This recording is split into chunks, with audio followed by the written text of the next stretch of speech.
We're going to move on, though. We're going to talk a little bit about what's happening in Belfast, Ireland, kind of picking up on what has been going on the past couple weeks.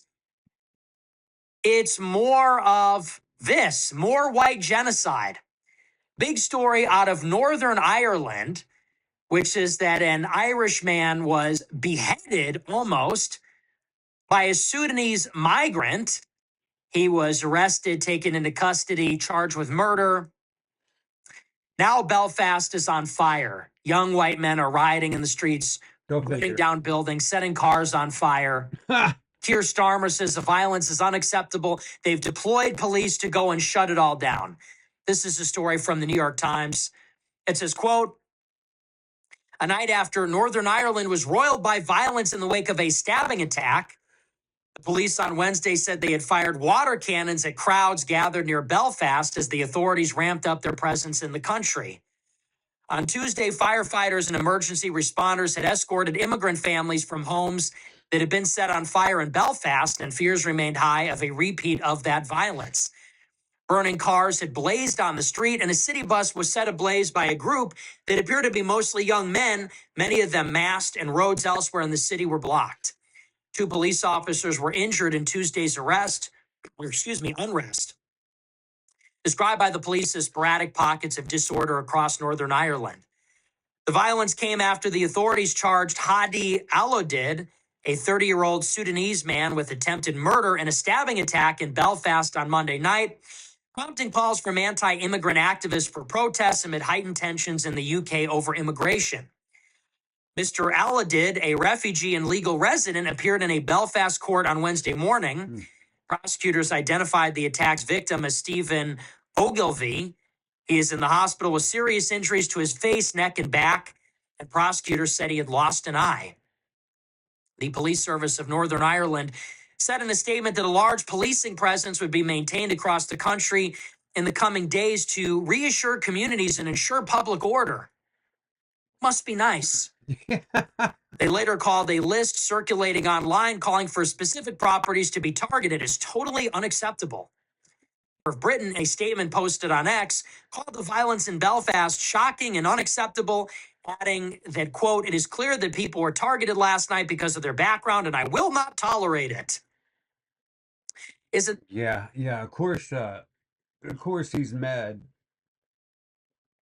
that people are fighting back. Is because it's the indigenous people of Ireland fighting back. You know, they're supposed to just lay back and take it. They're not supposed to be, smart enough. The Irish, we've always been messed with. We've always been messed with. We were one of the original slaves. They were taken to the Caribbean. That's where the term redneck comes from, because they were so pale white, the freaking sun would just bake them. A lot of them died from sun exposure, exposure to the sun and stuff like that. Us and the Slavs, and we'd be freaking oppressed by the British for freaking millennia and stuff like that. And of course, the English, they don't like to hear anything coming from the Irish that pushes back, that has any kind of balls to it. You know what I mean? They want us to freaking be compliant. Well, when I say us, I mean the Irish people. And and actually, one of the chilling things is, like, I guess he was kind of hitting on here, the list that was talking uh, about targeting certain areas. So that was by the Irish ICA, the Irish Civil Army, if I'm right. It's kind of, them and the IRA. And actually, this is bringing back the IRA too. I mean, here we go again. How these people are gonna. Why are you can't just destroy everybody's culture. People gonna fight back. People are sick of it, and you can't use that trope on about Irish, about how they were colonialist. You know what I mean? The Irish people have never been colonialists. They've always been the oppressed. God, it makes me sick. Freaking Keir Starmer, freaking such an elitist piece of, you know what? Interesting.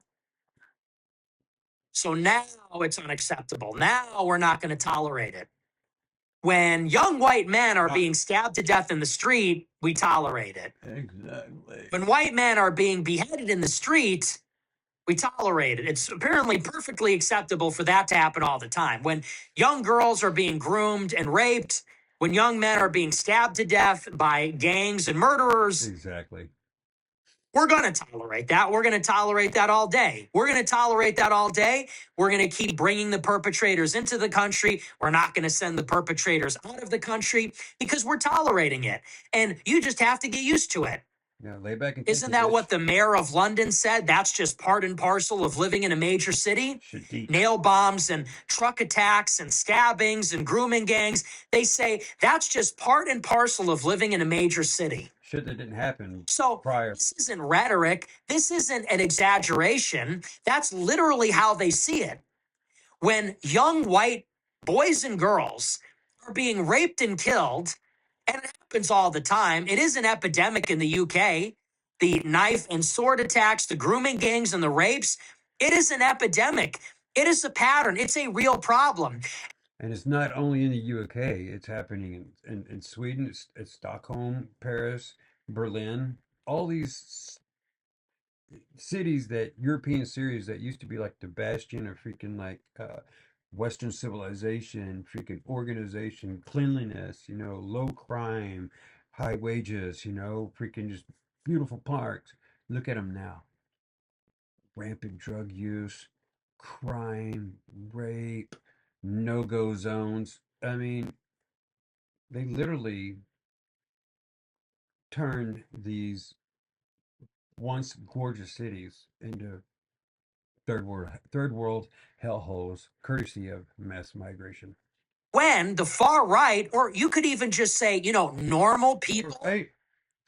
when normal, decent people in these countries stand up and say, hey, when is the government going to do something about this? When will they protect us? Or better yet, let us protect ourselves? Why do we have to live in fear of these Muslim or African hordes with their knives and these intimidation tactics and their call to prayer? When will we be protected? Can we not deport these people?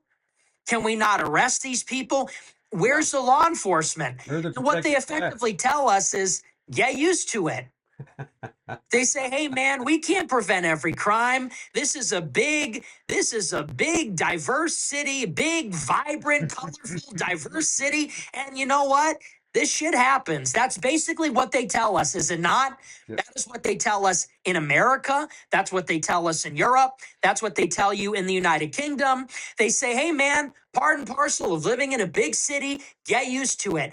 Translation, we are going to tolerate it. We tolerate it and it's perfectly acceptable. And not only that, but you need to tolerate it. Yep. You want to live in London? You need to tolerate the occasional rape, knife attack, stabbing of an innocent teenager, because that's just the way it is. And then when Casualties of white war. people finally have enough, the government is not responsive. The government doesn't protect them. Exactly. The government actually prevents you from protecting yourself. When people have these people, then the government emerges with the police and they say, this is unacceptable. Speaking of arresting and being while you're bleeding out, like that, what's his name? Henry Novak, poor kid that was stabbed with the by the sheep and his freaking saber, whatever, and he told the cop that he said a racist thing towards me, and while he's laying there bleeding out, you know, and the freaking cops are handcuffing him, and you could. I don't know if you saw the video. The video, you could see the poor kid. He's gurgling, going, "I've been stabbed." You know, he's fucking like that. You know, and the freaking cop goes, "I don't think so, mate." Like, why would you lie about being freaking stabbed? I mean, seriously. I mean, is it like a common thing to say in England? Hey, mate, I've been stabbed, so you can like run away. You know, I didn't get stabbed. You know what I'm saying? I mean, can't you tell when someone's been stabbed? Wasn't there blood pouring out? I mean, they were more interested. They were blinded by their leftist ideology, their their the leftist brainwash, anti-white brainwash themselves. The white people of these countries hate themselves so much that they'll lay down and take it and just let whomever come in. Oh, it's because they have. Oh, the food is diverse here now. Oh, great, but you can't walk through the city at night. You know, you get freaking, you know what I mean? It's robbed or whatever, man. It's just ridiculous. The what's going on and stuff that's being put up with. I mean, I don't. I don't know. I don't know how understand how they could do it. How they could put up with all this crazy mass migration, I guess you would call it. I mean, in the States, we're kind of a little bit luckier because we don't see it as much because it's more spread out here. Cities like Dallas, you have areas north of Dallas called Frisco and McKinney, and that's been inundated with Indians, and area called Irving that's been inundated with Moss and Muslims and stuff like that. So, I mean, and people are starting to, complain about that. I mean, I don't care who you are, what you look like, just as long as you assimilate to my country. You assimilate. You become patriotic and you want to be here. You want to be American. I don't want someone here that freaking only wants to congregate with their own tribe and doesn't try to speak the language here and tries to change the freaking community or force native born citizens out of certain communities because they're taken over. That's not what it's about. I don't dig that. I don't do that. I don't think anybody should like that shit. They wouldn't like it if we did it to them in their countries. I mean, I've even heard them say that they wouldn't like it. So, I mean, I guess on that note, I'm gonna end this video because I recorded one earlier for like 45 minutes and I forgot to hit record. So, anyway, uh, I guess screen rant. I guess you will. So this is a ranting Texan signing off. If you like the video, please give me a thumbs up and subscribe. There will be more of these coming, and I'm doing yeah. Thank you for your time and have a blessed day.